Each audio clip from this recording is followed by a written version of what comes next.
Good morning दोस्तों।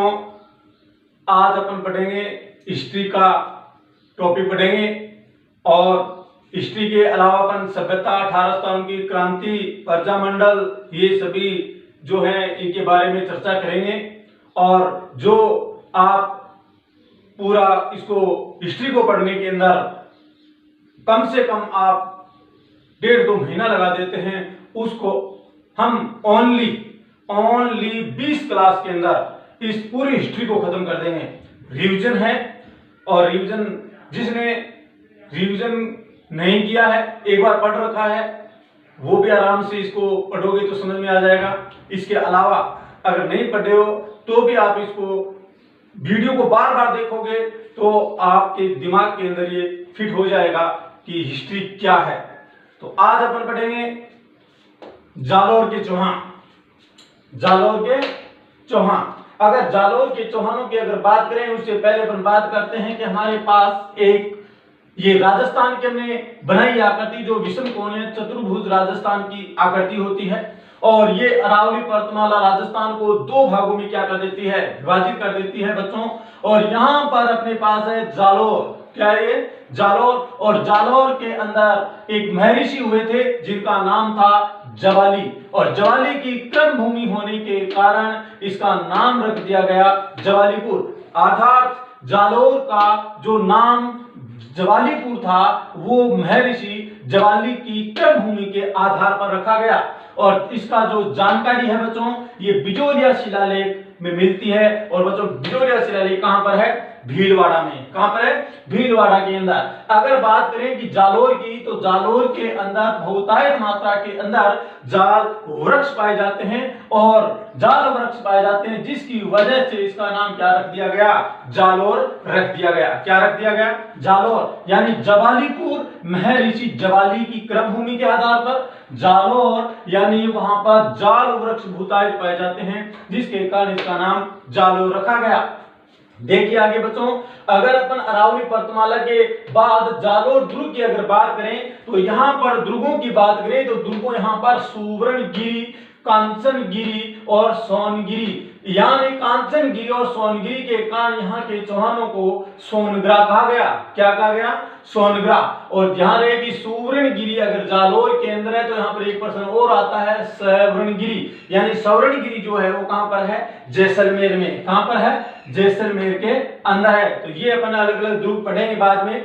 अब बात करते हैं सन 1121 की, सॉरी 81 की, सन 1181 के अंदर कीर्तिपाल चौहान वहां का जालोर के अंदर चौहान वंश की क्या की थी? स्थापना की थी। यानी संस्थापक जो माने जाते हैं चौहान वंश का, वो किसको माना जाता है? कीर्तिपाल को माना जाता है। अब प्रश्न ये उठता है कि कीर्तिपाल कौन था? तो कीर्तिपाल नाडोल का एक शासक था, अल्हण, और इस अल्हण के ये क्या थे? पुत्र थे। किसके पुत्र थे? नाडोल का शासक अल्हण के ये पुत्र थे।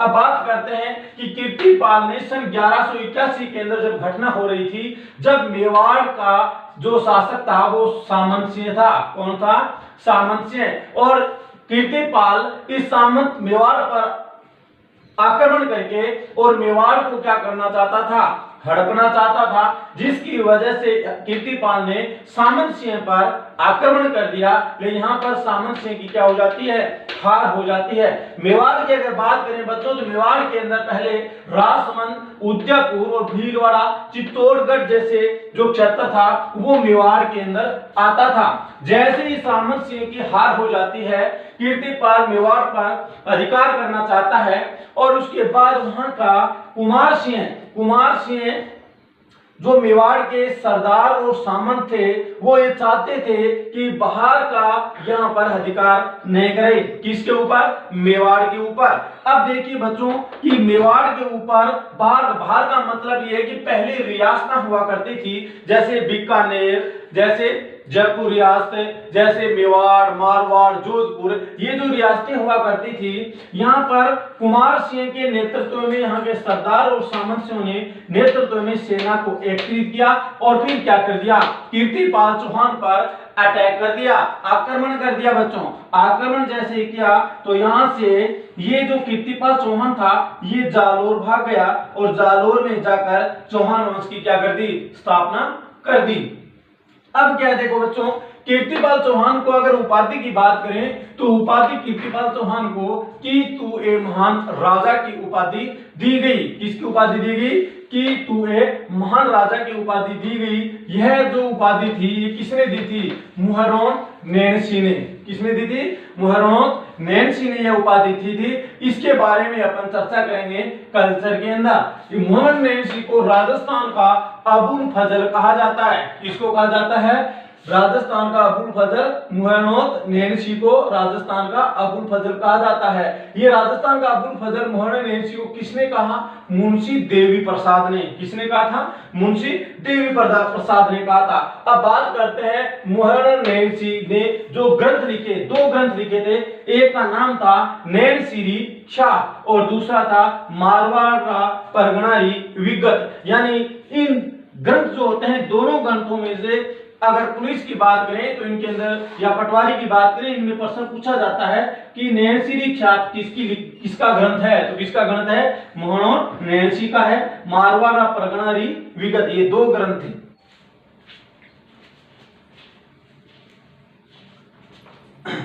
हाँ दोस्तों, अब देखिए कीर्तिपाल के बाद जालोर के अंदर कौन कौन से शासक हुए। उसमें से पहला समरसिंह, यानी कीर्तिपाल के बाद समरसिंह, उदयसिंह, चाचिंग देव, सामंत सिंह, ये शासक हुए थे। सामंत सिंह का एक पुत्र था जो जिसका नाम था कान्हड़देव। क्या नाम था, कान्हड़देव। तो जालोर क्षेत्र के अंदर यानी जालोर का एक सबसे प्रतापी शासक हुआ था कान्हड़देव। याद रहता है तो ठीक है, नहीं याद रहता है तो याद रखिए। सामंत सिंह का पुत्र क्या था, कान्हड़देव। और कान्हड़देव प्रतापी शासक थे जिन्होंने 1305 से 1366 ईस्वी तक क्या किया, रहा शासन किया। और 1296 के अंदर उनके पिता के द्वारा इसे जिम्मेदारी दे दी गई थी। यानी ये 1305 के अंदर शासक यहाँ पर गद्दी पर बिठाया गया था, लेकिन उनके पिता सामंत सिंह के द्वारा 1296 में इसे जिम्मेदारी दे दी गई थी। इसके बाद जब ये 1296 के अंदर जिम्मेदारी कान्हड़देव को सौंप दी गई थी, उसी समय दिल्ली के शासक 1296 के अंदर इलाउद्दीन खिलजी थे। यानी जब कान्हड़देव 1296 के अंदर कान्हड़देव को सामंत सिंह के द्वारा जिम्मेदारी सौंप दी गई थी, उसी समय दिल्ली का शासक कौन था 1296 में, इलाउद्दीन खिलजी। अगर बात करते हैं 1299 की घटना की तो देखिए बच्चों, यहाँ पर मेवाड़, यहाँ पर जालोर और यहाँ पर गुजरात। दिल्ली का जो शासक था, जो बादशाह था, वो था इलाउद्दीन खिलजी। कौन था, इलाउद्दीन खिलजी। अब आपके ये दिमाग में चल रहा होगा कि इलाउद्दीन खिलजी दिल्ली का 1296 में कहां से आ गया। तो देखिए बात कर लेते हैं दिल्ली की सल्तनत की। दिल्ली के अंदर क्या था, दिल्ली के अंदर 1206 के अंदर शुरुआत हुई थी। तो सर्वप्रथम एक वंश आया था जिनका नाम था गुलाब वंश। क्या नाम था, गुलाब वंश। यानी 1206 से लेकर 1290 तक। इसके संस्थापक हैं कुतुबुद्दीन ऐबक। वही कुतुबुद्दीन ऐबक जो मोहम्मद गोरी का गुलाम हुआ करता था। यानी संस्थापक कौन था, कुतुबुद्दीन ऐबक। किसका, गुलाम वंश का। इसके बाद में आया खिलजी वंश 1290 से 1320। और यहाँ पर संस्थापक माना जाता है खिलजी वंश का, वो था जलालुद्दीन। कौन था, जलालुद्दीन खिलजी। जलालुद्दीन खिलजी के भतीजे और दामाद था, उनका नाम था इलाउद्दीन खिलजी। और इलाउद्दीन खिलजी ने 1296 के अंदर जलालुद्दीन खिलजी की हत्या कर दी। यानी एक बार और देखिए इसको कि 1296 में अलाउद्दीन खिलजी ने जलालुद्दीन खिलजी की क्या कर दी, हत्या कर दी। और इधर 1296 में किसको जिम्मेदारी सौंप दी गई है, कान्हड़देव को। किसको सौंप दी गई, कान्हड़देव। और इधर से 1296 में इलाउद्दीन खिलजी क्या हो जाता है, दिल्ली की गद्दी पर बैठ जाता है। अब क्या दिल्ली पर गद्दी पर बैठा हुआ इलाउद्दीन खिलजी क्या क्या अपने पास जो जालोर क्षेत्र के अंदर कानड़ देव है, क्या उस पर आक्रमण करेगा, और आक्रमण करेगा तो क्यों करेगा, इसके बारे में अपन अब पढ़ेंगे। अब तो अपन जालोर के चौहान के 1299 की घटना के बारे में पढ़ेंगे। 1299 की घटना की अगर याद करें तो हमने पढ़ा था भी कि 1296 के अंदर जालोर के जो शासक थे उनका नाम था कानड़देव। क्या नाम था? कानड़देव। और इधर दिल्ली के शासक गद्दी पर बैठा था इलाउद्दीन खिलजी। कौन बैठा था? इलाउद्दीन खिलजी।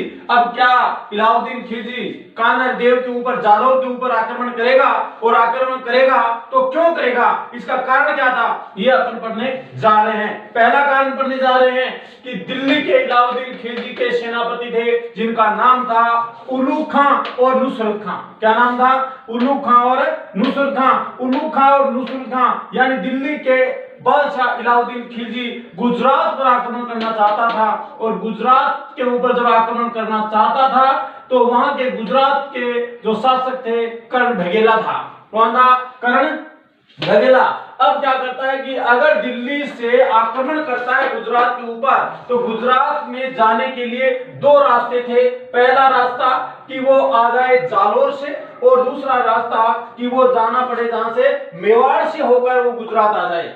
तो अब क्या था कि इलाउद्दीन खिलजी के सेनापति उल्लू खां और नुसरत खां ने कहां से आना अच्छा समझा।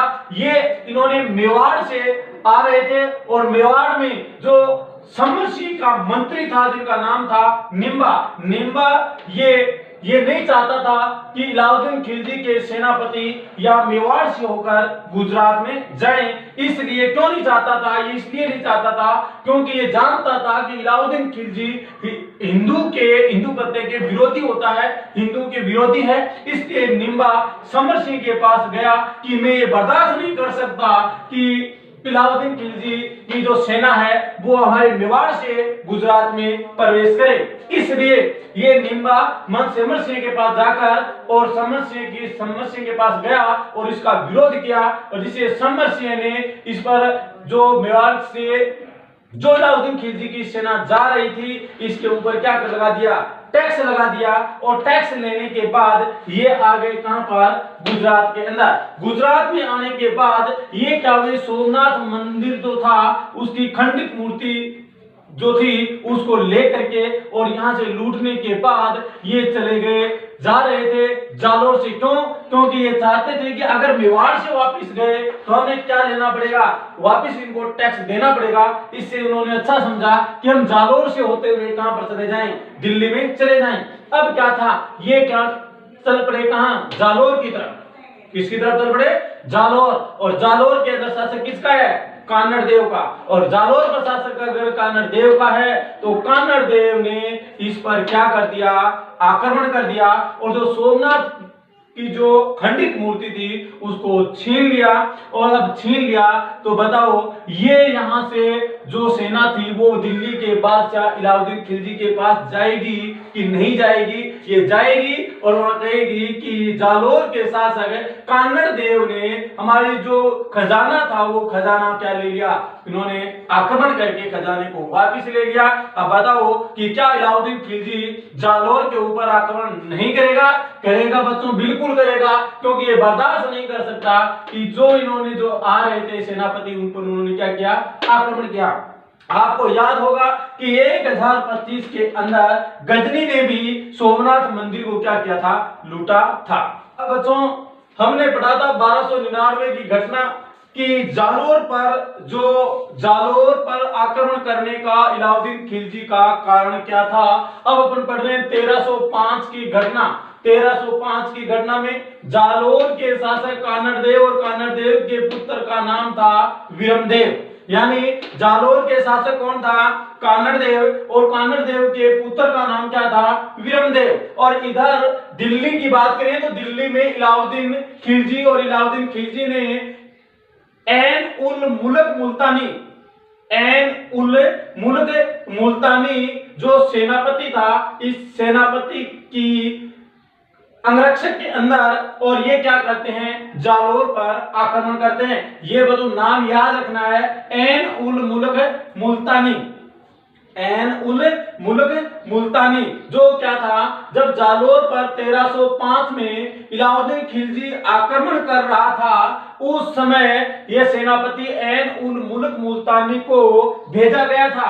अब ऐन उल मुल्क मुल्तानी क्या गया, आक्रमण करने के लिए जालोर के ऊपर वहां से चला। जैसे ही चला तो रास्ते में दोस्तों क्या हो गया, अंधेरा हो गया, और अंधेरा हो गया तो ये यहाँ पर इन्होंने क्या किया, विश्राम किया।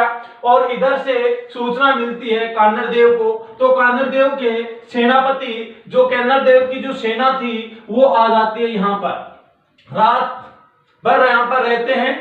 और यहाँ पर वो वीर जो रसपान वगैरह है वो यहाँ पर करते हैं। और रसपान का मतलब आप समझ गए होंगे कि आजकल 8 बजे बंद हो जाता है, तो रसपान का क्या करते हैं, सेवन करते हैं। और रसपान का सेवन करते हैं तो एकदम आनंद आने लग जाता है, और उसी आनंद के अंदर ये दोनों आपस में घुल मिल जाते हैं और दोस्त बन जाते हैं। अब इलाउद्दीन खिलजी यहाँ कान्हड़ देव और इधर ऐन उल मुल्क मुल्तानी थे, दोनों के बीच में क्या हो जाती है, संधि हो जाती है। सुबह उठते हैं, देखा कि क्या हो गया, तो ऐन उल मुल्तानी ने कान्हड़ देव से कहा कि अब अपन दोस्त बन गए हैं, लेकिन अगर मैं यहां से ऐसे कैसे वापिस अगर दिल्ली गया तो इलाउद्दीन खिलजी मेरे को छोड़ेगा नहीं, इसलिए वीरमदेव को मेरे साथ ले जाना होगा। तो यहां से देखो दोस्तों, वीरमदेव को दिल्ली की दरबार के अंदर नियुक्त कर दिया गया है, प्रवेश कर दिया गया है। अब देखो यहां से वीरमदेव और यहां पर दिल्ली की इलाउद्दीन खिलजी के दरबार में और किस तरह से प्रवेश करता है वीरमदेव। नीचे अपन इसलिए दरबार में जाना पड़ेगा। तो देखो दोस्तों, यहां पर बना हुआ है दरबार, ये दरबार है। और यहां से बच्चों दरबार के अंदर जैसे ही वीरमदेव की एंट्री होती है, तो दरबार में क्या था कि दरबार में देखो पहले यह हुआ करता था कि यहाँ पर इलाउद्दीन खिलजी की गद्दी हुआ करती थी। यहाँ पर बहुत सारे जो मंत्री थे वो बैठा करते थे, और ऊपर यहाँ पर छत हुआ करती थी। छत के ऊपर जो जितनी भी रानियां होती थी, लड़कियां जो उनकी पुत्रियां वगैरह होती थी, वो यहाँ से इस दरबार को क्या करती थी, देखती थी। तो यहाँ पर बैठी थी फिरोजा, जो इलाउद्दीन खिलजी की पुत्री थी। और इधर से एंट्री होती है वीरमदेव की। वीरमदेव की अगर मैं प्रशंसा करना चाहूं तो वीरमदेव बहुत ही हट्टा कट्टा नौजवान था, 6 फुट का, और उसके तलवार बंधी हुई थी, बहुत ऐसा दिखने में ऐसा बहुत ज्यादा सुंदर था।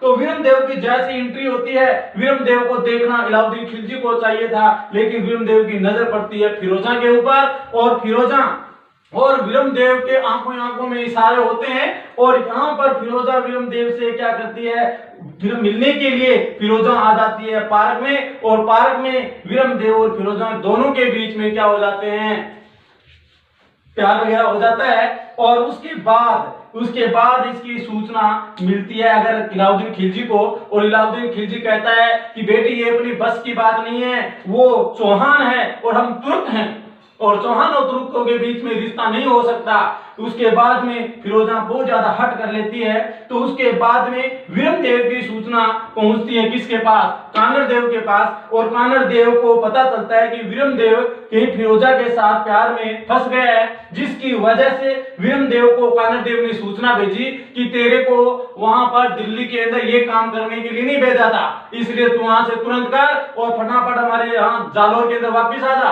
तो कान्हड़ देव ने यहाँ से वापिस अपने काम पर आ जाता है, जालोर के अंदर आ जाता है। आगे क्या होता है, क्या घटनाएं हैं, उनके बारे में आगे वाली क्लास में पढ़ेंगे।